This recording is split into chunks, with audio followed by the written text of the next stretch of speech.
Hello, welcome once again to the Josh Potter Show. I am Josh Potter with you, as I am every Tuesday, here on the YMH YouTube channel. Today, a special post-Super Bowl edition of the Josh Potter Show. And we're actually recording it after the Super Bowl, so that's very fun. We'll get into the hoopla, the hullabaloo, and more in just a moment. I want to let you know I'm going to be at the West Palm Improv. It's going down March 21st. And it's my only show on the calendar thus far, so I need it to sell out. So please to be buying tickets to that. You can do it through my Twitter at J_Potter, or you can go on Instagram and do it through that as well at Josh_Potter, or just buy it up at the West Palm Improv's website. Also, we have merch for sale, store.ymhstudios.com. We have the shirt of... Mr. Unlimited. And it is going like hotcakes since Mr. Unlimited has secured the bag of Walter Payton Man of the Year. I don't know that that comes with a profit necessarily, but it was a big award. It's one of the largest awards that could be given out in the NFL, and our own Mr. Unlimited, Sussell Wilson, named Walter Payton Man of the Year. So you can celebrate with your Sussell shirt, as well as the Buffalo Roach materials.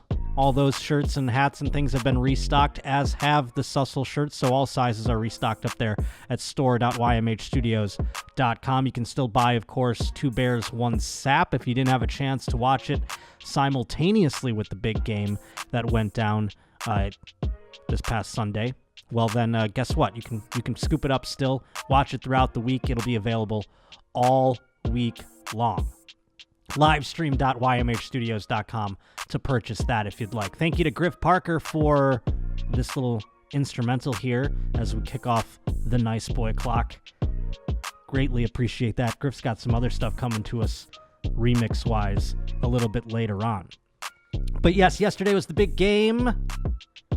Enny was here doing Two Bears, One Sap, and I'm curious, Enny, did you have a knowledge of football going in that you wouldn't have necessarily had otherwise had you not been producing this show? I knew that Tom Brady was in the game, so that was pretty cool. Actually, I knew who the teams were in general, which is, I don't think I've ever known that, so it was pretty cool. Yeah, what would you typically be doing if you weren't doing a live broadcast? What would you be doing otherwise for the Super Bowl? Do you do things for the Super Bowl?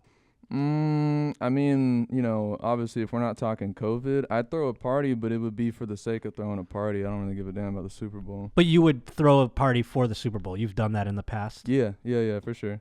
That's interesting. It's, like, for me, I was just partying. And, I mean, I like competitions, so I'll throw, like, whatever. I'll throw a bill at, like, whatever team just because. But, yeah, I had, like, no interest in actually how the game goes. Gambling for the Super Bowl stresses me out. I gotta say, like, normally I enjoy sports gambling. It's one of the more pure forms of entertainment that I find, especially learning about the stock market the way that I have in the last couple of weeks. Sports gambling seems pretty awesome comparatively and pretty easy and straightforward, as a matter of fact. But the Super Bowl, always so stressful. You have just 2 weeks leading up to it. It's the only game to bet. And so I hedged all my money on the over. And the over was 56. It did not hit. So I had it all in place. No matter what happens, as long as the over hits, I will win money. And when you say the over, what does that mean? That means collectively the teams had to score more than 56 points. Okay. They did not do that. And so therefore, like, I parlay it with the Tampa Bay money line. I'll parlay it with the Kansas City money line. I'll parlay, I have all these different things so that no matter what the outcome, as long as the over hits, Josh wins. It did not hit. I lost everything. And fuck, how much did you bet? I don't want to say. I'd rather not talk about it. Also, my squares, there's the squares, that's the fun part about the Super Bowl. There's just a myriad of ways to gamble. And I did all of them, and I think I won a total of $5, but I definitely spent more than that. Shit. Why is the Super Bowl more stressful than regular sports? Because it's one game. It's like you can't. I don't know. It just feels as a gambler more stressful because it's all riding on the one game, and then you don't have a game next week to make up for it. Sure, there's basketball, there's hockey, there's other sports, but football is done now until next season, which is depressing to me. And it's so weird watching that game yesterday and seeing Tom Brady win his 7th Super Bowl. I didn't know how I was going to feel about that. I really didn't expect the Tampa Bay Buccaneers to win yesterday. They did. And you have to just kind of shake your head and just be like, holy hell, you know? I mean, I can't believe Tom Brady won a 7th Super Bowl at 43 years old. I mean, he's been doing this now half of my freaking life. And I used to get so upset. It used to just put a dark cloud on the offseason when Tom Brady would win a Super Bowl as a New England Patriot. And I didn't know how I would feel about this one. And then, lo and behold, it happened. And I found myself going like, good for you, old man. Like, I don't know where that came from. It's him going to the NFC, him going to the Tampa Bay Buccaneers has made it so I just simply do not care what he does anymore. He could win all the Super Bowls and I'll be like, go get him, buddy. It really solidified that my hatred is purely for the New England Patriots and the city of Boston, frankly. That's what I've learned about myself in the last 24 hours. But it was wild to see the man, 43 years old, hoist the Lombardi Trophy now for a 7th time, more times than any NFL franchise has done it. He's won more Super Bowls than any NFL franchise, which is crazy. The numbers just surrounding the folklore of Tom Brady are absolutely insane. And you have to tip your cap to the guy. I hate to do it. But again, like I said, now that he's not on the Patriots any longer, I simply do not care. It's a wild thing. But now we have a whole off season, and this is where it gets very interesting, Enny. This is where we're going to see some stir-crazy people, maybe some people who just came into some money, start to maybe get a little out of pocket. I wonder what the over-under is on how many times Antonio Brown will be arrested in this offseason, based off of, he just won a Super Bowl. He's not going to be living at the Brady household any longer. I wonder what's going to occur there. Over-under on assaults on women. I wonder what it would be. Nevertheless, let's get into a little viewer feedback, as it seems like it's been a long time since I've recorded the show because of the fact that we are doing it post-Super Bowl this time around. But Devin wrote in, he says, when you first debuted the Mr. Unlimited video, I joined in the ridicule, but now Sussell's real sentiment has rubbed off on me. He's saying we should have an alter ego to draw upon to get through tough moments. Recently, I've been using this technique to get through challenging moments at work. I'm curious, as a stand-up comedian, can you relate to Sussell's real sentiment too? No. I don't know what you're freaking talking about. I'm sorry. I just, I tend to try and stay who I am. Unlimited. And I don't really need an alter ego necessarily to come across. If I had an alter ego and I took that to the stage, you would notice immediately, and it would be inauthentic, don't you think? I think so. And that's why we're so curious about Sussell, because it seems very inauthentic. And I think you need to ask yourself there, Devin, why do you need an alter ego? Can't you just be yourself? I don't understand. Maybe at work you can't be. Maybe you're a freaking, what are those called? A bounty hunter or something like that. So you need an alter ego. That's like Dexter shit is all I'm saying, Devin. So be careful. Don't go down to, Mr. Unlimited. Don't go to his level necessarily, buddy.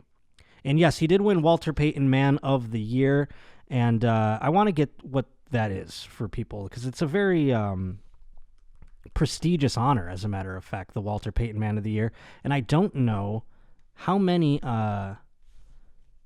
current players have this award, because you get a special patch on your jersey and everything like that. I know Drew Brees had it, and it's like that Darth Vader looking patch that's on his jersey. But I want to get to the exact definition of what it is. Every team nominates a man for the Walter Payton Man of the Year award. And this year, so that means only one out of 32 men can get it. So you see, I think Drew Brees is the only current player that has it. You could see it right there on that picture there to the left, Enny, the top left. That Darth Vader looking patch on his uniform. That's what he gets for the Walter Payton Man of the Year. And it's annually awarded by the NFL, honoring a player's volunteer and charity work, as well as his excellence on the field. So it's considered the most prestigious honor. J.J. Watt was 2017's. Larry Fitzgerald, he's another current player. That's about it. You can go back through the litany of people. Calais Campbell, I guess, as a current player too.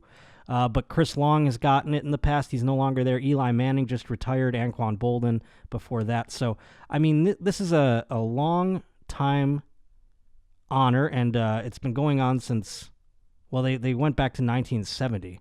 So I don't know. I mean, Walter Payton played after that. But nevertheless, it's for charity and things like that. So it's one of those things where Sussell is the perfect guy for this because he is the choir boy. He is boring old Russell, and he does a lot of stuff off the field for charity and things like that. He always has done that, and we always knew about it. This is actually kind of one of those things where I was like, I can't believe he hasn't gotten this already, to be honest with you.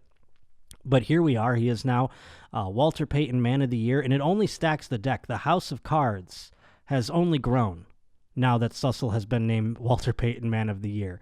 It's only added cards to the house of cards that will one day fall to the ground. Unlimited. And I'm not rooting for that, by the way, here as the nice boy clock expires. I'm not rooting for Sussell to go on a murder spree or the fact that he has, like, you know, women in barrels in his basement. I don't want that to be the case. I'm just saying we need to keep our eye out for Russell and Sussell nevertheless.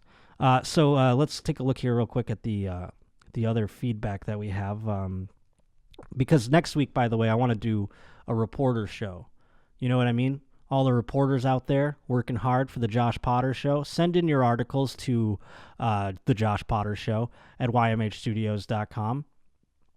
At the email, it's just Josh Potter Show, isn't it? Just Josh Potter Show at ymhstudios.com. Yeah, so get your emails in with your articles, and we'll get into all of your reporting out there. And remember, like I said before last week, you know, you're working just as hard as these other reporters out there by just emailing me an article, frankly, at the end of the day. It's weird to say that your show gives me a sense of calm and peace, but it does. I appreciate all of you at YMH Studios for the time you put in to make this content. That is from Sam. Thank you, Sam. I appreciate it. I'm glad I give you a sense of calm.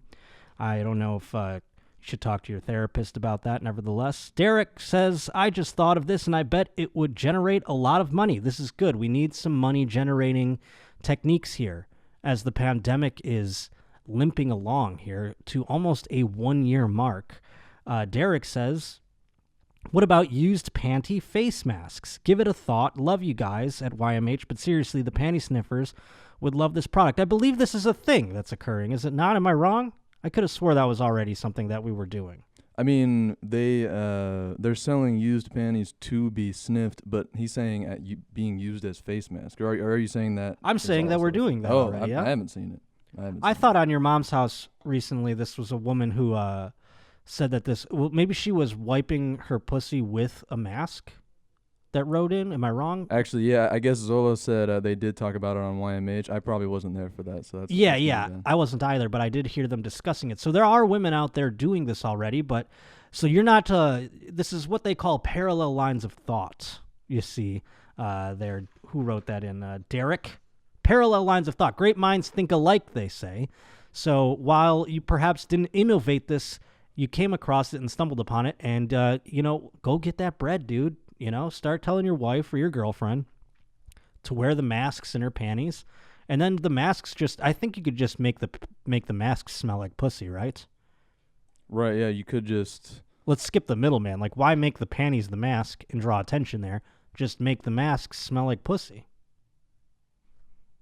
I don't know. Makes sense to me, right? Just go for a jog and put a mask in your crotch?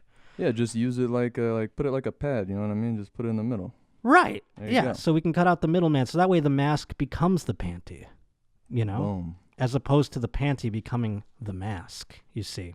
Do you think, so they never wash those, huh? So they get those panties and they just keep them forever. They don't wash them shits. You mean the gentleman who purchased them? Yeah. Of course. Why would they wash them? It ruins it. If anything, time ruins it too. You have to keep it sealed, keep it in a medically sealed bag or something like that, or what's the word? Hermetically sealed? Is that the word? To make sure the temperature doesn't, moisture and things like that. You got to keep that thing so that every time you open it to jerk off, it still smells ripe, It's nice and pungent. Yeah, you got to make sure. And, I don't know what if anyone's done any studies out there, if there's like a shelf life on used panties, if there's like an average amount of time that you have to jerk off with them and then you have to get a fresh one. I don't know. I'm not a panty guy or a foot guy. So these types of things, which seem easy to achieve, by the way, these types of pornography and fetishes, I wish they did it for me because, frankly, they seem pretty quick and easy. Getting used panties seems like no problem at all. Seeing feet, you can go outside. It's not like tits are out every day. You can go outside and see a foot probably. Yeah, the feet thing is super easy, and it's everywhere now. I feel like every girl that has an Instagram that's even mildly cute is selling foot pics these days. Yeah, I mean, I don't know why every girl's not selling just straight up nudes.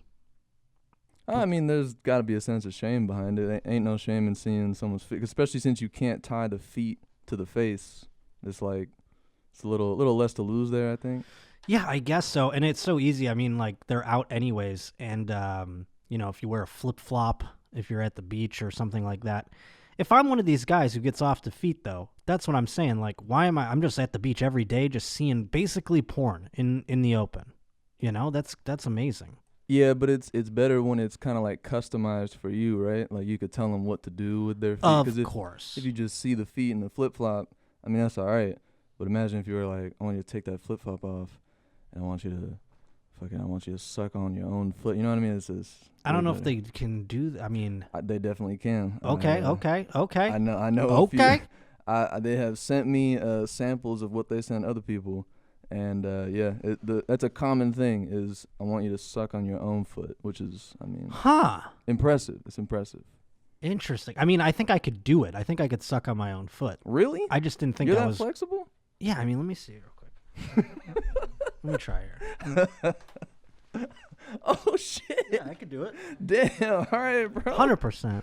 I could definitely suck my fucking foot. Should I do it right now? I mean, on the fucking no. Would I make too many guys jizz their pants if I sucked my foot right now? I don't think YouTube would like that very much. YouTube, you think would be against it? No, I don't think they'd like it very much. Yeah. That's a shame. Well, I can do it, folks. If you're out there and you want to buy a Cameo, no, I'm not going to suck on my feet for Cameo. I can't do the Cameos anymore. It's Valentine's Day, and I'm pumping out a couple for people.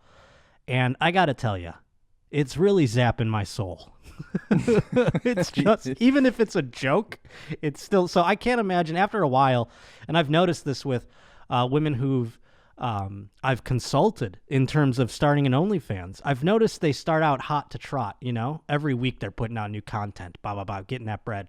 And then they hit a wall where they're just like, I'm just exhausted, They find that perhaps this wasn't the way that they wanted to make money after all. Yeah, I mean, it does take a toll. Like, you have to be on for every piece of content you do, whether it's true. It's like a lot picture, of things even if like it's just that. a picture. Speaking of people who have to be on, and we were talking about Sussell and all the things that, could potentially come out about the man. I mean, he's really setting it up where if any little thing comes out, this house of cards will topple and fall. And we witnessed it with other athletes in the past. And I asked Enny last week if he would do a bit of a homework assignment and peruse the Tiger Woods documentary. Did you have a chance? I know you've had a busy couple of weeks with our Jew boss missing for a couple of days. He's been out. You've been filling in. So did you find the time to check out the Tiger Woods documentary? Yes, sir. I watched there's the one with the two-part. It is, yes, indeed, on HBO. It's called Tiger, and it's not Tiger Woods did not sign off on this documentary. Wouldn't think he would. But at the end of the day, and I'll get into it a little bit later, but I wanted to hear your thoughts. I came out of it liking Tiger Woods more. You really went into it having minimal knowledge of Tiger Woods and having probably zero opinion of him. But I am curious your thoughts coming out of it, just purely what do you think of Tiger Woods as a man and as a human being? I mean, like you said, I didn't have any pre-notion of who he was, but I feel I resonate with I was resonating with him and like his story the whole time. So I don't know if I could say it came out as respect. I just felt like he was more human after watching it. It humanized him to me too. Yeah. Because he was such a robot, and you get to see why. I mean, he was indoctrinated as a child into being like, you are going to be this symbol. You are not just going to be a great golfer. You are going to be a symbol of race and equality and things like that. And his father was hammering this into him. to the point of almost like abuse. Yeah, you know? I mean, he said he was gonna be the messiah of golf. Like, what, man? Yeah, it was Yo. alarming, and people are always like in the documentary, Earl Woods, his father says, he's like, I would have done it. I would have done the same thing if Tiger was into bowling. I don't think that's the case. I mean, when Earl Woods is just sitting there, he's like, he was sitting in his high chair watching me hit drives off of my mat, and he wouldn't look away. His mother couldn't even feed him. He wouldn't. It's like you're manufacturing that. No baby gives a fuck. That's so funny. That's exactly what I said when I was talking to Zolo about it. I was like, he said that he wouldn't even eat. He had to watch me play. I'm like, I bet you it was the exact opposite. He was like, Dada, I'm hungry. You're like, yeah, well, if you're sitting in that chair, you're going to eat. Otherwise, yeah, I guess you ain't that hungry. You're going to watch me hit this drive. Oh, shit. Yeah, Earl Woods, and the way he spoke about Tiger, where he'd be like, he's a symbol, and here's the ironic part is Tiger Woods, and they even say this in the documentary at one point, Tiger Woods doesn't even identify as a black man. He's, what did he call himself? Like Caucasian or something like that? Yeah, I think it was. I'm going to Google. Caucasian, I think. Yeah, it's right. Something wild. Like, it's not, he's like, I consider myself Caucasian or Cannibal Asian? Cannibal Asian. Something like that. Hold on, let me look up the exact word. I'm going to look it up too here. I'm trying to figure it out because it's like a portmanteau. Oh, it's Cablinasian. Now, in the documentary, I don't know who these black people that they've discussed in the documentary with, but they were like, Nike came out and they were like, are we going to go and are we going to lean into the race thing with this guy? And they're like, yes. Now this is to sell shoes and shit. And they're like, yes. And then they do it. They're like, they played it up where they're like, this guy can't even play on half the courses in America or something like that. Meanwhile, he doesn't even identify as a black man. So I found that very interesting. And, people were always saying like, well, you made a lot of money because you're a black man and you're playing up this race card. How did you feel as a black man on that front of it? Did you think that was a little fucking fucked up? Well, I mean, I'm actually in the exact same shoes where I'm black. I'm also, I believe, quarter black, or at least around that. Mm-hmm. And I'm Filipino and then half white. My mom's full white. So like, but obviously the they said it in the documentary, America sees me as black, so he should have signed on to being black. And I believe it. I just think he wasn't I think he wasn't grown enough mentally to know what he was doing. So when he said that, he was just going off like, well, I've never fit in with I'm not just a black guy, like I'm also this and that, and I want to be accepted for everything. It's like, you don't understand the bigger picture though. Right. That's what I was curious about because like, I mean, obviously I'm just a stupid white, so I don't know anything about anything. But like they said in the documentary, you weren't not allowed to play these courses because you're Cablinasian. It's because your skin color is black. Right. And, so, I mean, that puts my brain into a pretzel because then I sit there and I go, well, if, despite the fact that his skin color is black, he's rubbing up against that. He's like, no, I'm a lot of things. I'm not just a black golfer. I'm a, Asian, blah, blah, blah. Like he said, Cablinasian. So it seemed like he was getting a little out of pocket at that point, and he was trying to like break free of that sort of that onus that was put on him to basically be the person to carry the mantle for an entire race, because that's really what Nike did to him in their marketing campaign. And if Nike, if you want to sponsor me and turn me into a martyr, I have the mental fortitude to withstand it, but you got to chill on some of these. They did the same thing with Kaepernick afterwards. They signed him basically to like, it's like a race ambassadorship deal, but it's all to sell fucking shoes made by children in China. It's wild. I like how unashamed the dude was. I think he was like the marketing. Oh yeah, well those marketing dudes are like fucking score. How about how great was I? He said like it was nothing. Like, I mean, are we going to buy into the fact that he's black? Yeah, he goes, are we going to play into are we going to lean into the race thing? And they're like, yep. And he goes, I know exactly I got this right here. Blah, blah, blah. And he like painted it.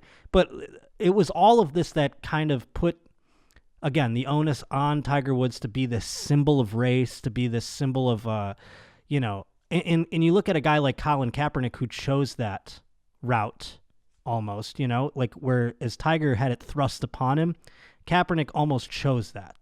People always say that he was boycotted from the NFL or blackballed, from the NFL and things like that. And I'm fully, I agree.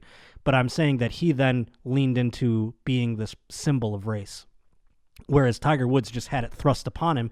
And then the way he dealt with it, Tiger Woods, you see, is he went and he fucked a bunch of Perkins waitresses. Which hey, if you're having a lot of just, a storm in your head and you're having a hard time dealing with the world, you know what a great way to remedy that is? Go fuck a waitress at IHOP. I'm telling you right now. I mean, my mother was a Perkins waitress, so I hold these women to high esteem, And when Tiger was going around, I was like, hey, he knows who the good ones are, You think Tiger Woods is going to fuck models and shit like that? Nope. There was just some woman named, like, Margaret in the documentary, and she was like, yeah, I was just working my Perkins shift, and Tiger Woods comes in. And then we fucked. But I remember seeing that part and being like, her? Like, right? As they were like zooming in on it and stuff. I'm like, what are we doing? That was just pure. He was a pure numbers man. Like, you got to think of it in terms of, like, he grew up basically with military training and golf, essentially, being like a prisoner of war, like a child soldier, like Hannah. He was raised by his father, and he probably wasn't getting a lot of pussy back in the day. They even showed his first girlfriend and how he was dating her and how Earl was like, she's a distraction or whatever. And so Tiger had to he just ghosted her, the woman he was with forever. And then he just ghosted her because of his fucking father. So yeah, he was just like kind of like every time you go to a new course, he's in Scottsdale, Arizona, and they're getting a fucking stack of pancakes over at the local Perkins there, And then he's like, look at that one. And they're like, what are you talking about? You gotta wonder, did he fuck any, like, real old ones? You know what I mean? Like, you know what I'm talking about? Those, like, thick-ass waitresses you see out and about? You're like, Tiger Woods is like, oh, boy. And you're like, what are you talking about, Tiger? One's been working the diner for the past 50 years. Yeah, Tiger's, like, licking his chops. You're like, I don't see a girl. Oh, you mean the woman back there? It's fucking wild. But, yeah, it's a gnarly documentary, and I wanted to see what your opinions were, based off the fact that, this is a person who was such a symbol, through the 90s and through the 2000s in terms of equality and things like that. And, of course, you being of the same persuasion, I thought this is an interesting... Could you imagine that, becoming the guy who is like the spokesman of black people? Well, I mean, no, because I don't think I anywhere near deserve it. But I would understand the responsibility if it was given to me. That is, I think, the biggest... Well, you said something interesting there that you don't think you would deserve it. Do you think a golfer deserves that sort of onus on him? Well, it's not necessarily about him being a golfer. It's just the amount of not exposure, but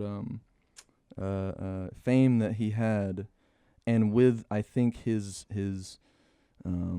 general goals and morals being good, I think that gives you but see, that's more the thing. Leverage to be somebody like that. I don't have Agreed. those morals. Agreed. But either did he. I mean, yeah, I guess. You know what I'm saying? Like, he didn't have a choice in that matter. He had to put up this air of being a upstanding guy. He had to have this brand, Even in the fucking mugshot that he had, he was wearing a Nike shirt. You know what I mean? He was a brand. He was a token of marketing. And they used race and equality as the catalyst to push that. Do you know what I'm saying? So it's fucked up to me. I don't know. It seems fucked up to me.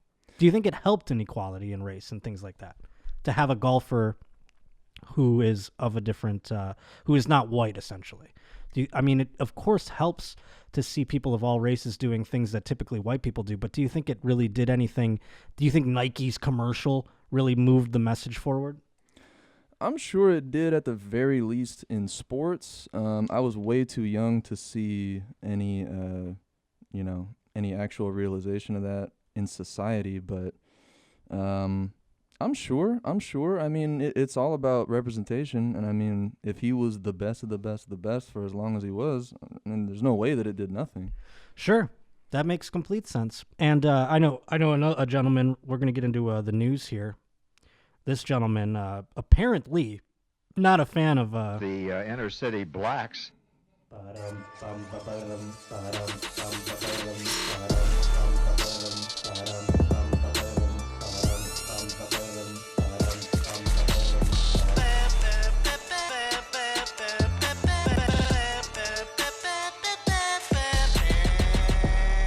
Yo, before you get into it real quick. Yes. Let me just tell you something, too, that I noticed. Oh, sure, of course.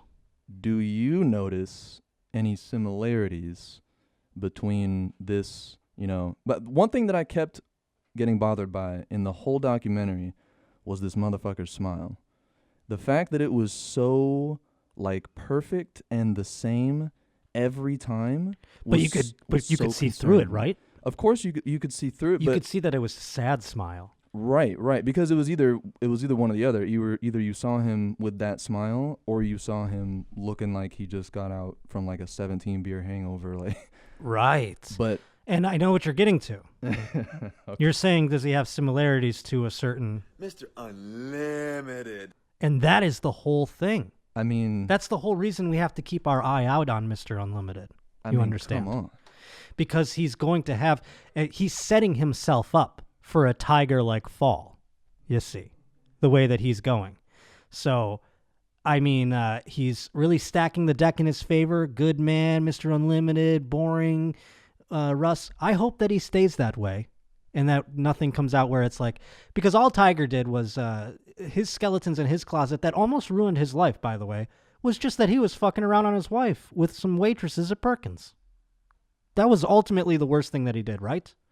Maybe a DUI or whatever. DUI, baby. Well, no, he. I mean, it was all about the infidelity and right, because he was this clean-cut, white bread guy. Lack of a better word, I guess. White bread, not a great way to describe him, but nevertheless, he was, clean-cut dude that everyone could look up to, morally. And then, the infidelity and everything happened, and it took a toll on his stock as a brand at that point. I feel like it was the reason why it really hit for a lot of people is because the fact that it was more than one, and it wasn't just his wife. You had 7, 8 different girls saying that they thought that they were the big, one. That's it. When you cheat on your girl, you got to make sure that side girl knows that she's just a piece of trash. Right. You can't be I love you, baby. No, you're going to start mixing things. You know what I mean? But I think that is why people got so weirded by him, because I don't think he meant to do that. I think that I mean, to me it felt like that's just some maybe sociopathy going on. Well, yeah, to you and I, we look deeper into those things, but the truth of the matter is that mainstream America, simply just the fact that he cheated on his wife. Oh, that's it? With a waitress. Yeah, I mean, they were they were really? What? They're because his good boy image was gone. And that's all that it took. When it comes to golf, they have their fucking stupid unspoken rules, and you have to have decorum and things like that. It's one of the most it's one of the sports with the most ridiculous amounts of decorum, considering what it is. But yeah, I mean, at the end of the day, it was just that, and Sussell could have the same thing happen to him. The thing that comes out about him someday could very well be minor and small. But because he is so Mr. Unlimited, it will have lasting impacts on him. Today's Josh Potter Show is brought to us by the fine folks at Keeps. Keeps wants to help you not be like me. I mean, let me be a cautionary tale, friend. I wear a hat every day because my hair has fallen out of my head at an early age. I did not get ahead of it, and I wish Keeps was around, or I had heard of them back when I could have done something about it, because they offer a simple, stress-free way to keep your hair. It's convenient. They've got virtual doctor consultations. They've got medications delivered straight to your door every 3 months. You don't even have to leave your house to go find this stuff. They send it right to you. Low-cost treatments that start at just $10 per month. Queefs has more 5-star reviews than any other competitor out there. So it's working. Prevention is the key. Treatments can take 4 to 6 months to see results, so you got to act fast. And I'm helping you act fast because if you're ready to start and take action and prevent that hair loss, you can go to Keeps.com. That's KEEPS.com/Josh, and you can receive your first month of treatment for free. That's KEEPS.com/Josh, and you get your first month for free. One more time, KEEPS.com/Josh. That's Keeps.com/Josh. But this gentleman right here, he is most definitely going to be our Queef of the Week. Oh, my Lord. That one came to us from Holly, that queef, that squishy queef, and she actually wrote in some feedback about the queef real quick so we can get a little backstory. Longtime YMH fan, and your show is becoming my favorite. Thank you for including the murder segments. Love that. She's a woman, so of course she does. And the sports talk gives me some insight into a world I know nothing about. Well, that's very nice. It's so interesting. Anyway, here's my disgusting wet queef after my BF hit it raw. All right. One time I saw your show with my dad, and it was so awesome because you talked a lot about anal. Love you, bye, Holly. Okay. In my show. I wonder what show. Is it this show she's talking about or my live show? I think she means like your stand-up. Well, come on out to the West Palm Improv March 21st, and perhaps you get to hear. I don't remember we're talking about anal a lot, but hey, what the hell? I mean, whatever. And also Holly likes. Murder. Perhaps she was thinking about that before her boyfriend made her queef happen. But Morgan Wallen is our queef of the week, and that is after he has hurled the no-no word, the N-word, after a rowdy night out. And then he came up and goes, "I promise to do better." That was his quote. Morgan Wallen had I only know about this guy because of controversies. This guy, back at the beginning of pandemic, was slated to host Saturday Night Live, and he was out partying and found to be partying on his Instagram stories, making out with chicks at a real super spreader type of thing. So he had been fired from his musical guest of Saturday Night Live abilities. So he couldn't do it. They got another, I don't remember who was supposed to, or who filled in or whatever. But so he came out already at that point and was like, "I need to do better. I'm irresponsible. I need to get better about it." Well, and we have audio of this, which we'll get to in a moment. Morgan Wallen returned home Sunday night from a rowdy night with friends, and as he walked up his driveway, he hurled the N-word and other profanities. It's all on video, and Wallen is remorseful, I'll bet. The country star and a group of buddies had just spent a night out in Nashville when they arrived at Morgan's home at around midnight. They were extremely loud, honking horns and talking loudly, loud enough to piss off neighbors. One of the neighbors began recording the antics. As Morgan appears to stumble towards his house, he tells someone to watch over a guy in his group. He says, "Take care of this pussy-ass motherfucker." And then he goes on to say, "Take care of this pussy-ass." And then he says a bad no-no word. Nigga. Yeah, okay, yeah, I guess you could say it. The inner city blacks. And then he head inside. So is he saying it like, we have the audio. Let's hear it. Let's hear the context of it. Take care of this pussy. Hey, actually, hey, y'all too.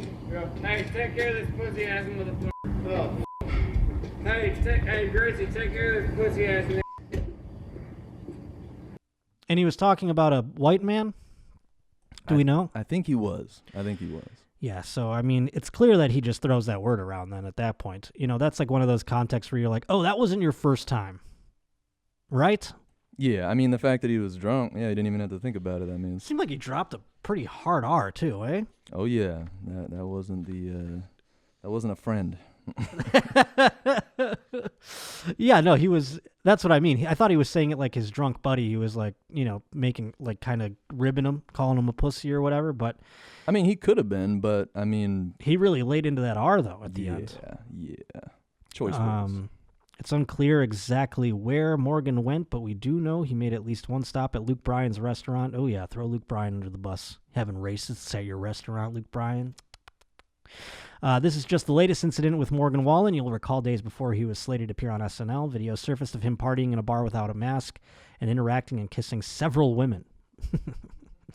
Wallen tells TMZ, I'm embarrassed and sorry. I used an unacceptable and inappropriate racial slur, and I wish I could take it back. There is no excuse to use this type of language ever. I want to sincerely apologize for using the word. I promise to do better. He was dropped from his record label as well. What are the appropriate and acceptable racial slurs? I don't know. Which ones was did he not? Should he have The used inner instead? city blacks. There's one. I don't know. I don't know the answer to that question. He was dropped by his record label, but I wonder how many people who listen to Morgan Wallen's music care that he did this, you know? Are they all up in arms over there at the Morgan Wallen concert? You know, I don't know. I did notice, though, on Twitter and things like that, people who were his fans didn't give a shit that he did this. What? They were just like, that's So fine. I still like his music. Here's the thing, and like, I mean, I'm going to put myself in this camp. When a musician does something, and it's strictly for musicians, I find, and maybe comedians too, I could put it in this category. Musicians and comedians are not meant to be idols. You know, we're talking about Sussell and Tiger Woods and sort of, them being sports heroes and children look up to them. I guess musicians can be the same way. But even growing up, I remember bands and things like that. They're all flawed people. Like, the whole point of them is that they're fucked up. Or at least the ones that I got behind. Does that make sense? Yeah, but what are you trying So what to I'm saying is, like, for me, like, Marilyn Manson recently was canceled because he was, like, abusive to Rachel Wood or whatever the fuck her name was. And people are like, you know, if Marilyn Manson comes up on my Spotify shuffle, I get canceled now. You know what I'm saying? Like, as a result. But, like, I don't listen to a Marilyn Manson song where he talks about sodomy and abusing. You know what I'm saying? Like, I don't go to that and go like, hey, wait a minute, this is real? Yeah, no, I totally co-sign that. It's the same with Michael Jackson. That was my example for the longest time. I would play it at parties and people would be like, oh, dude, like, I don't know if you could play this anymore. I'm like, bitch, I'm going to play Michael Jackson, man. Right. It's Michael Jackson. Fuck Michael outta Jackson here. music is like oxygen in the air. I mean, like, you can't ignore it. You know, if you try to boycott Michael Jackson, that's like saying, like, everyone has to hold their breath. You know, it's just never going to happen. You know? I mean, like, you could hate the man. I Sure, I of agree course. with what you're saying that their product is not their personality. So my point, though, not about the Morgan same. Wallen and his fans are, you know, and I don't know what kind of music he plays, to be honest. I know it's country. And I don't know if it's like, we're riding around in our pickup truck. You know what I'm saying? Like, my point is, if he's throwing out N-bombs, isn't it a little on brand? For the people that are listening to the music, they're like, yeah, of course. You know, like, it's the same thing. Like, Marilyn Manson isn't nice to women? Oh, my Lord. Like, who would have thought that? Just listen to any fucking song he's ever put out. That's only my point. So when Morgan Wallen hurls out an N-word, I'm like, yeah, he's a country singer. And that is what some country singers are upset about because it perpetuates the stigma and et cetera, et cetera. And I can see people being upset about that. But when you look at the fans on Twitter going like, I don't care that he did that. I'm still going to listen to his records. You kind of go like, okay. You know, I don't know.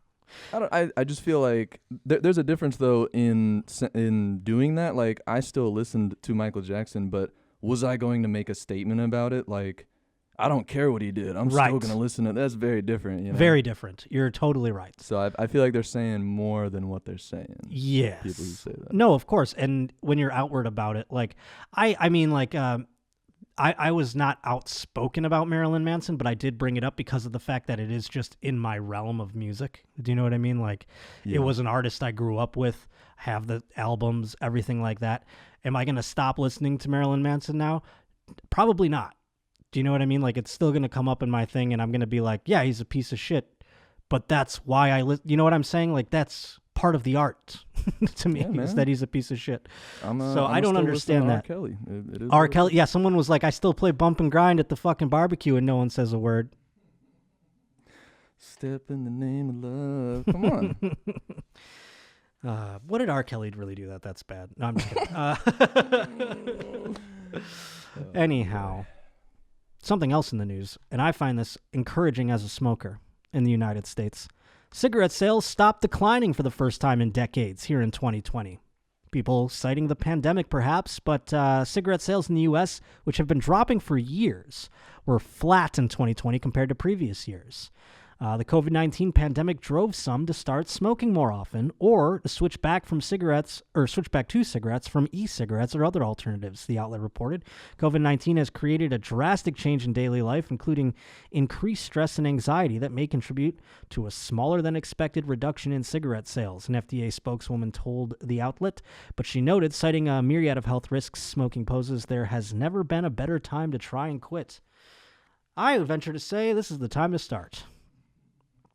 And I'm not trying to advocate for the big tobacco out there in any capacity or anything like that, but Jesus, I'm one of the few people I actually know that hasn't gotten COVID yet, and I'm going to give it all the credit in the world to smoking. I think it's stopping it. I don't know what's happening, to be honest. I would love to argue with you, but the only other person in the studio that hasn't got it is a smoker. So I can't even argue it. I mean, there's obviously no science to back up my claim whatsoever. But here's the thing. You want to know how I started smoking? I started smoking very late in life. I started smoking at the age of 25. And the reason I started was because I moved to Cleveland and started working on a morning show that I hated. And I was stressed out. And I couldn't perpetually smoke weed. But I wanted to get out of the room, out of the meetings and stuff, and go just be outside for a couple minutes because I was getting so stressed out. So I picked up smoking cigarettes. And, I had been doing it maybe here and there, drinking. I would smoke a cigarette, but that's how I started. And I told myself I'd quit after 10 years, and I've just turned 35. But guess what? COVID made me go, we're adding a year. There's no way I'm quitting during a fucking pandemic. Get out of town. I have nothing else. If it weren't for smoking, I might not go outside some days. Do you understand? So that's why I've been using it to leave my house and things like that. So I'm very happy. But yes, Morgan Wallen Queef of the Week. Smoking is up. I don't have a stock update. I still have my AMC shares, though. Yeah, I was curious because when you told me that last time, my Dogecoin is fucking... Oh, you bought into Dogecoin. I didn't know. Oh, wow. Good for you, man. But my AMC shares, I bought more as it's been submarining because I really believe in movie theaters. I really think movie theaters are going to come back. I don't want to count them out as being something that this pandemic is going to claim. I don't want that to happen. I will be damned if a generation of teenager out there grows up without getting to finger bang a girl in a movie theater.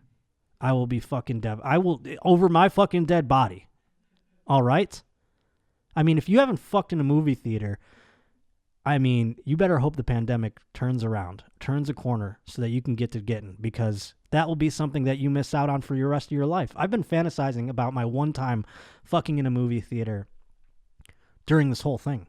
We talked about it, man. I'm ashamed to say that I'm a part of that camp. I haven't. I never got the chance. You've never done it? No, I've never done it. I'm so upset about it. I gotta see what this fucking movie is that I did it during.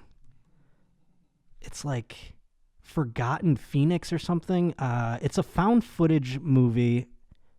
The fuck is found footage? Phoenix Forgotten, 2017. There it is.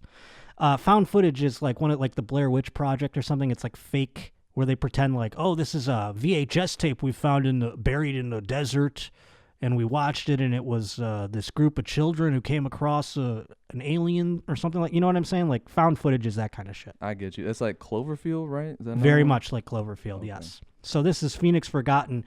I had picked this movie because I'd never heard of it, and I was like, well, no one's gonna be at this movie, and I picked like a matinee. And I was right. We were the only two people there, and we just pretended like it was a hotel room. I mean, we didn't care at all. We weren't hiding anything. It was the middle of the day, and we only were there for, 45 minutes, We left in the middle of it. It's just this movie's just running as we walked out. And we were the only people there in the whole theater. Like, they must have known. Either they thought, like, oh, another person's leaving Phoenix Forgotten, in the middle of it because it sucks. Look at that shit. Man, I kind of want to watch this movie now. What the fuck was this movie about? It was about aliens. I don't know. I mean, I have no idea if that's actually a still from it or what, but yeah, it was about UFOs and shit. And there was like a moment where I'm like sitting there after we have sex in the movie theater, and I'm like, well, there's no way I'm going to know what's going on now. You know, you can't just like pick up and continue. So I asked her, I'm like, do you just want to get out of here? And she was like, yeah. I wasn't going to stay. I was like, oh, okay. So we left, and I never did see Phoenix Forgotten.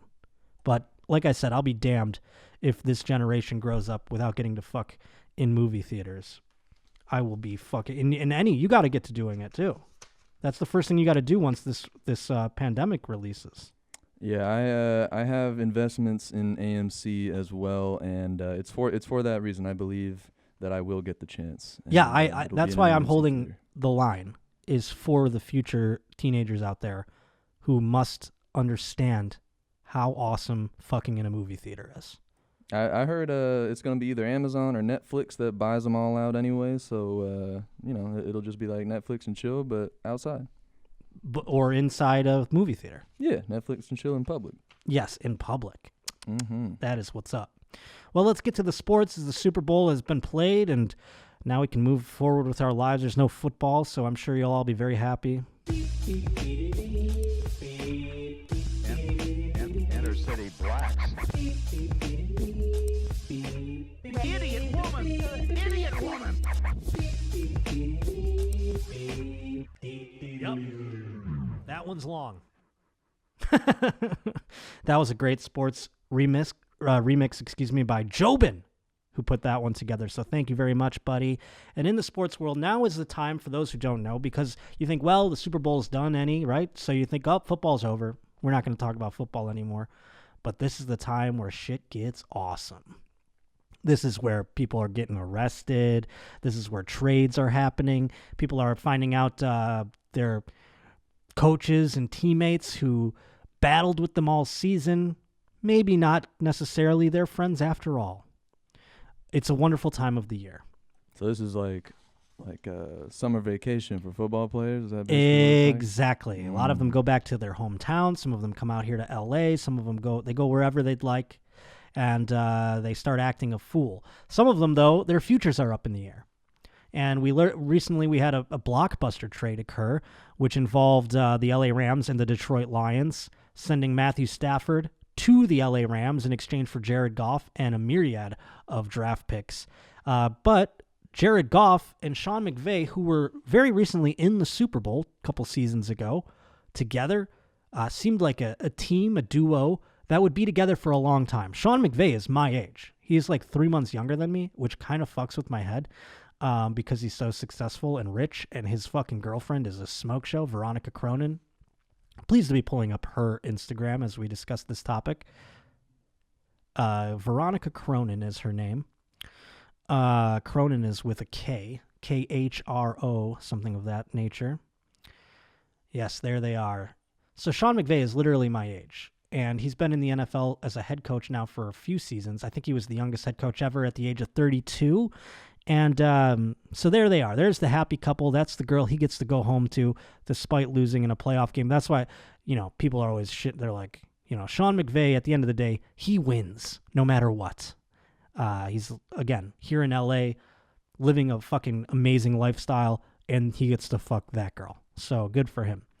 But an interesting thing came out. Do we have that other screen grab? Because Goff, this is the thing about being Sean McVay and being a young head coach. Sometimes he was coaching guys that were older than him in a lot of cases. Sometimes guys same age as him. And then, guys close in age to him. So apparently there has been some behind the scenes. Now, this has been not the first count of this either.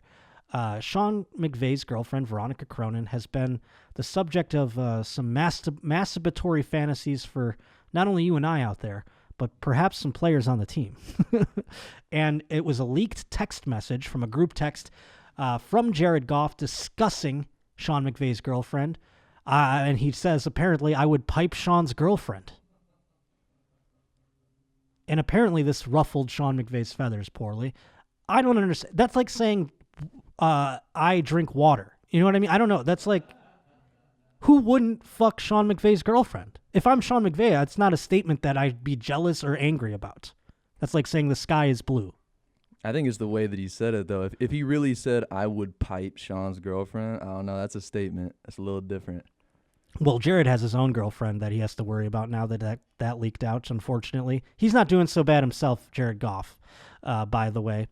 But this goes deeper between the two of them. Jared Goff actually thinks that Sean McVay was trashing him to Troy Aikman during the entirety of the season. Because you see what happens is, before a game, guys, analysts, if you will, Enny, like Troy Aikman, like last night we had Tony Romo calling the Super Bowl. These guys have pre-show meetings, multiple, so that they can understand what the game plan for the team is like. That way they can prognosticate things while they're up in the booth, So they have these meetings to get some intel, and apparently Jared Goff thinks Sean McVay trashed him to Troy Aikman in these meetings, because Mike Silver published a column that gave Goff's perspective on the whole thing. In the story, Silver pointed out that Fox NFL analyst Troy Aikman routinely trashed Goff when he and Joe Buck were assigned to call Rams games. Aikman, for instance, was quoted as to say, "Doesn't get any uglier than that," after Goff's interception in a Rams Week 16 loss to Seattle. Before a Week 12 game against New England, Aikman suggested Bill Belichick wanted to make Goff beat the Patriots, which signals Belichick felt Goff was a weakness. Aikman's attitude about Goff was noted by many observers.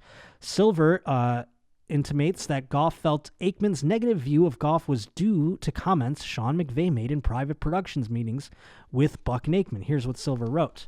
Routinely trashed this season on Fox telecasts, specifically those with Troy Aikman as the lead analyst, Goff would reasonably assume that McVay's words about his quarterback's play were in network production meetings were far from glowing. We have long pointed out at whatever. This is about the this is about the fucking article itself. They're like, here at my publication, we point out all these things. It's like, great, good for you. Suck my dick. If Goff felt McVay was not speaking highly of him in meetings with Aikman, it probably wouldn't inspire much confidence in the QB. Neither did McVay's comments after the Rams season ended. Goff now with the Lions, while the Rams will have Matthew Stafford. He is excited for the opportunity that he has in front of him. It was interesting, by the way, with all the hullabaloo with Veronica Cronin and things like that and Jared Goff, Matthew Stafford and his wife, who aren't that far off in age, by the way, from Sean McVay, they went to Mexico with Sean McVay. Now that the trade has gone out, they went to Mexico. So you can see that they're like sowing a relationship. I don't think that Sean McVay was going to Mexico on a double date with Jared Goff, considering he was like, I'd pipe his girlfriend. But at the end of the day, do you get mad about that, Enny? Like, if you're dating a hot girl and someone's like, I'd pipe your girlfriend, I'd be like, yeah, I know. Yeah, I'm going to fuck you up. You're going to get upset about that? If you say it like that, yeah, there's a difference between saying like, hey, bro, damn, your girl's fucking bad, But if you say, I will pipe your girlfriend. In a text message? No, not like that. You say it differently, homie. And if you don't know that and you just said it because you heard someone else say it, well, you're going to learn, homie. You're going to learn today. I don't know what is wrong with me that I just don't care about that. I'm like, yeah, who wouldn't? I mean, I don't think, Like, I wouldn't be mad about it. I don't know why. Yeah, I think maybe you're just not you're not the territorial type. No, not at all. Yeah, that's just half the time I'm like, take my territory. Goddamn. But yeah, so Sean McVay recently posted a Mexican getaway with his girl Veronica Cronin, and who was there? Matthew Stafford, and I don't think he was trying to pipe anybody. So good on them. And as I mentioned, people are going to get a little out of pocket now that it's the NFL offseason. One person didn't wait at all, as a matter of fact, and that is NFL running back Mark Walton, who is actually considered a former NFL running back because he's just not getting picked up. He's had many brushes with the law, more so than he's had success on the field. But he is in trouble again. He was arrested just a week ago for an alleged altercation at a Pizza Hut in Miami. The 23-year-old Walton was charged with trespassing and disorderly conduct after attempting to break a glass window and getting into a fight with a family member who tried to restrain him. Andy Slater of Fox Sports 640 South Florida first reported. Based on the police report of the incident, the 23-year-old former University of Miami star didn't appear in any NFL games in 2020 after spending one season with the Bengals and then one with the Dolphins. Walton told police on Sunday that he was disrespected over the phone by one of the employees of the pizza chain while placing an order. When he arrived, he learned that his order had been canceled and he started banging on the windows, trying to pull on one of the doors to gain entry to the business to confront one of the employees. Walton's cousin, who required medical attention after the incident, according to witnesses, was injured while attempting to restrain the running back. So he hurt his own fucking cousin because he was so angry about Pizza Hut. Walton has been arrested 3 times in early 2019 on weapons, drugs, and battery charges in Miami, earning a 4-game suspension from the NFL for violating the league's player conduct and drug policies. While serving that ban, Walton was busted again in November for allegedly punching his pregnant girlfriend. Well, that'll do it. That's always the topper. You know, I always go like, I feel bad for the guy when it's just weapons, drugs, and battery charges. And then when you find out they punched their pregnant girlfriend, you go, I can't even, what do you want me to do now? Can't get behind you. At first, you know, I thought, who hasn't been disrespected by a Pizza Hut employee and wanted to drive down there and make 2 cents out of it? You know what I'm saying? But now, he punches his pregnant girlfriend. I can't get behind it. I've never had that on the phone, though, where I've felt so disrespected where I had to drive there and be like, what the fuck? You $8 an hour employee fucking disrespected me? I'm Mark Walton. I mean, what? Who cares? They're like, What did they even say on the phone? I wish they had that, but like, this guy is so fucking keyed up. Do you ever know a guy like that that's just so keyed up? You're like, how about you chill, bro? Like, I can't spend too much time with people like that. Yeah, my roommate's like that. Oh my God, really? So like any little thing just keys him up to the point where he has to do violence? It's not like any little thing, but it's like if you annoy him, you better have a good reason for it, because he'll question you and make you explain why you're being annoying. And if you can't come up with a reason, he gets mad, because it's like you're showing weakness, and you're also making him mad, so it just keeps compounding. This is like, this reminds me of my father, though, because like he would get mad at little things like this. And I think it was just a spillover of like his everyday life, because he worked in restaurants. So like he had to, you know, smile and grin and bear customer service style throughout the day, that when he was the customer, he would lose his shit. Do you know what I'm saying? Like, I've watched my dad commit road rage while I was in the car. You know what I mean? So like he was keyed up in that way. And I just never had that. I don't know if it's the drugs I do. I don't know if it's the weed I smoke, but I can't even imagine getting road rage at this point, as odd as that sounds, let alone. Well, you don't ever drive. That's exactly true too. But I mean, even when I was driving, like there was never a road rage incident for me. I never, like, a guy cuts me off, I go, what the fuck? And then I move on. I never got like, I'm going to follow this guy to his house, because that's what my fucking dad would do. I'm usually on the other end of that stick. I'm the one. You do something bad and someone folloes you? Yeah, that's happened to me plenty of times. Really? Yeah, well, there's definitely, and then what happens? One time I can't talk about, but yeah, because I just drive. You know, I'm the type of dude where if you cut me off, it's okay, because I know that you got somewhere to be and you're not trying to be a dick. Right. And I'm never trying to be a dick either, but I'm definitely just gonna drive. Like, I don't care if I have like a little bit of space to get in front of you to go there. I mean, I'm gonna take it. If you give it to me, I'm gonna take it. So don't get mad. Don't worry. I'm gonna be gone. I ain't gonna bother you. You know. But you've had people follow you to your home. Oh yeah, I've had. I mean, I really can't talk about. I can't say what one thing. Is this a case that's like open still? No, but I just don't think it's a good look. I don't think. I don't think it's something that people should know. All right. But yeah, it escalated pretty far.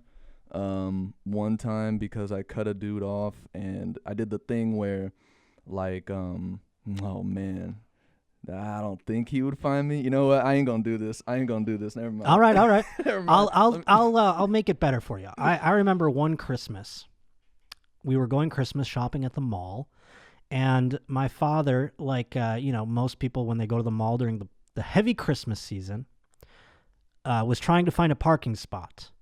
And he was waiting as someone was pulling out, and then someone did the old snuck in there. And my father did not enjoy that. So he pulled up behind him, got out of the car. I was a child. I don't remember how old I was. But my father then explained to the man how he was going to wait for him to go inside, and then when he came out, his car would be destroyed. And the guy never left his car. He sat in his car, and my dad actually he drove around the parking lot like for a half hour just watching to see waiting for the guy to go inside. And the guy never went inside. And so then my dad parked the car.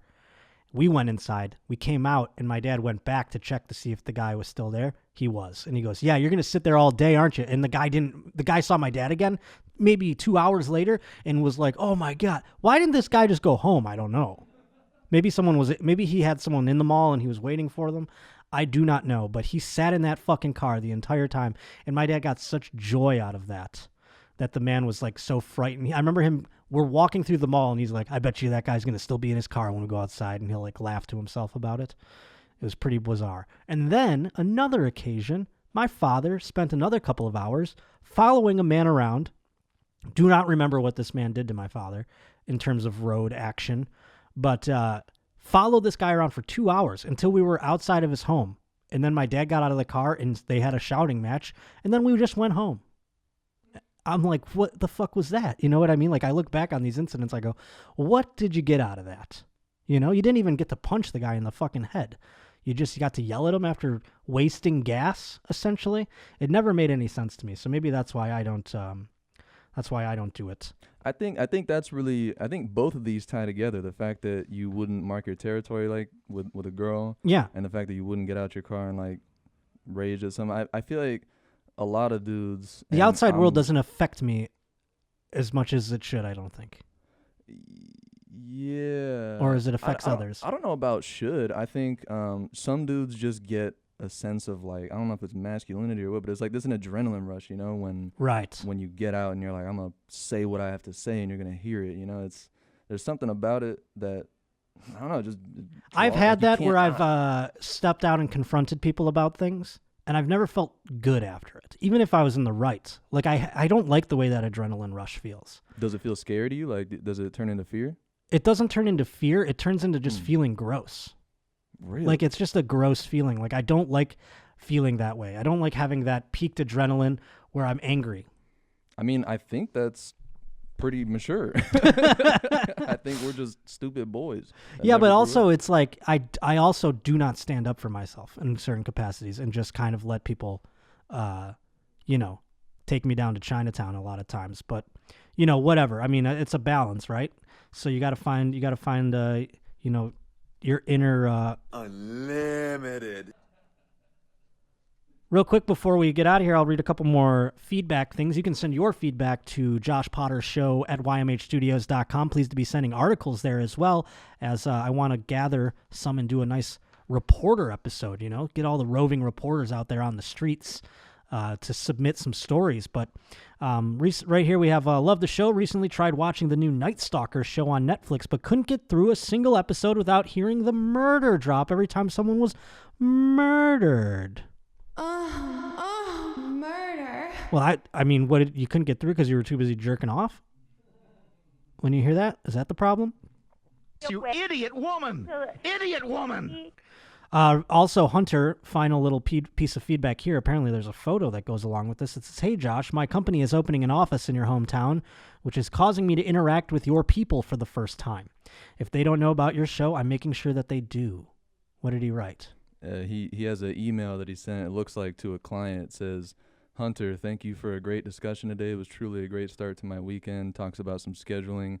And he says, again, it was awesome chatting today. The Josh Potter Show is playing on my speakers as I type this. Great recommendation. Thanks again. Talk to you soon. Boom. Another happy roach out there, baby. That's what's up. And thank you very much, Hunter, for submitting that and for passing the lovely word along. Hopefully people outside of Buffalo like this show too. But you can find me on Twitter at J_Potter, on Instagram at Josh_Potter, and at both those places you can scoop up tickets to go see me live at the West Palm Improv in Florida on March 21st. We're in the nitty-gritty now. We're getting about a month out, so scoop up those freaking tickets, my friend. And up again at the merch store, store.ymhstudios.com. All the merch has been restocked as far as sizes goes. That includes the Buffalo Roach stuff and the merch for Mr. Unlimited. And the hat is up there as well. We have a couple of different things. So, and I believe we're going to be adding to it shortly as well. So keep your eyes peeled up at the store, store.ymhstudios.com. And please be continuing to like, subscribe, rate, review, all the things on iTunes. It helps insurmountably. I can't express to you how much it helps, and I would love for you to continue to do it. And if you've already done it, do it again, because it very much helps everything that we do here on the show, The Josh Potter Show. So thank you again for joining us. Let us leave now with a submission for a song that is out today. You can get it on Spotify, I believe, and everything else. It's coming to us by way of Hen Dog himself. Here is Unlimited. The inner city blacks.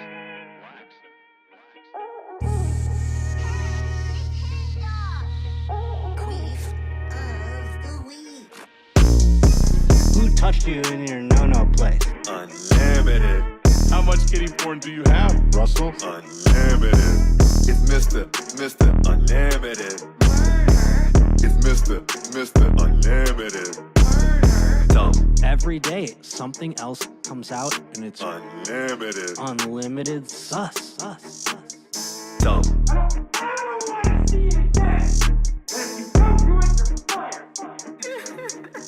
The inner city blacks. The inner city blacks.